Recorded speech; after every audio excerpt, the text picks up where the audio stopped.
Hello বন্ধুরা, আমি প্রিয়া। আমি আজকেও চলে এসেছি নতুন একটি রেসিপির সঙ্গে। আজ আমি তোমাদের সঙ্গে শেয়ার করব আতপ চালের খিচুড়ি রেসিপি। তো তোমরা দেখতে থাকো। চালটা আমি কিছুক্ষণের জন্য ভিজিয়ে রাখলাম। আমি এবার কড়াইটা বসিয়ে দিয়েছি। কড়াইয়ের মধ্যে তেল দিয়ে মুগের ডালটা ভেজে নেব। এবার আমি জল দিয়ে দেব। ডালটা সেদ্ধ হবে ততক্ষণ আমি খিচুড়ির দিকে যাব। এখানে আমি খিচুড়ির জল বসিয়ে দিয়েছি। জলটা গরম হয়ে যাক। এদিকে জলটা ফুটে গেছে আর এদিকে ডালটাও সিদ্ধ হয়ে গেছে। এবার জলের মধ্যে চাল দিয়ে দেব। চালটা দিয়ে দিলাম।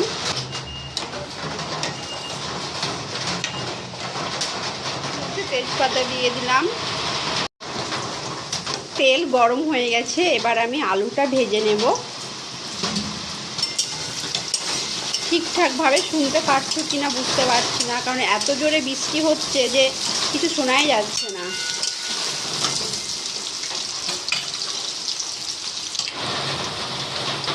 এর মধ্যে লবণ দিয়ে দিলাম, হলুদ দিয়ে দিলাম। আলুটা ভাজা হয়ে গেছে, এবার নামিয়ে নেব। চালটাও সিদ্ধ হয়ে গেছে। এর মধ্যে ডালটা দিয়ে দিলাম। এর মধ্যে আলু দিয়ে দিলাম।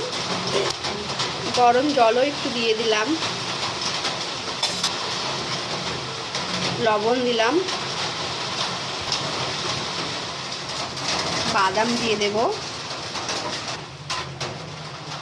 লবণটা একটু কম হয়েছে তাই আরেকবার দিয়ে দিলাম। চিনি দিয়ে দিলাম।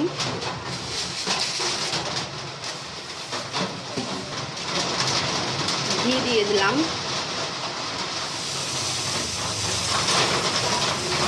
কড়াইতে দেখেছি। এবার আমি মশলাটা কষিয়ে নেব।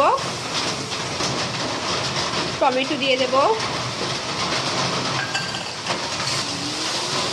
এই মশলার মধ্যে হলুদ গুঁড়ো, লঙ্কা গুঁড়ো, জিরে গুঁড়ো, আদা বাটা, টমেটো কুচি, লবণ সব আমি দিয়ে দিয়েছি একসঙ্গে। মশলাটাকে ভালো করে কষিয়ে নেব।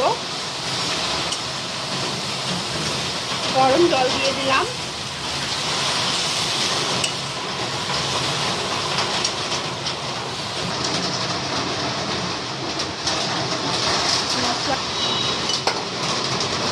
একজনে ছবি আঁকে এক মনে আরেকজনে বসে বসে রং মাখে।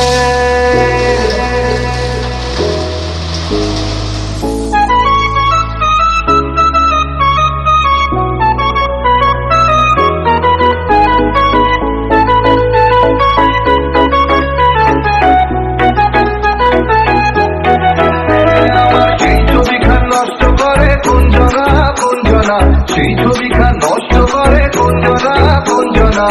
তোমার ঘরে বসত করে পাঁচজনা, মনে জানো না তোমার ঘরে বসত করে পাঁচজনা।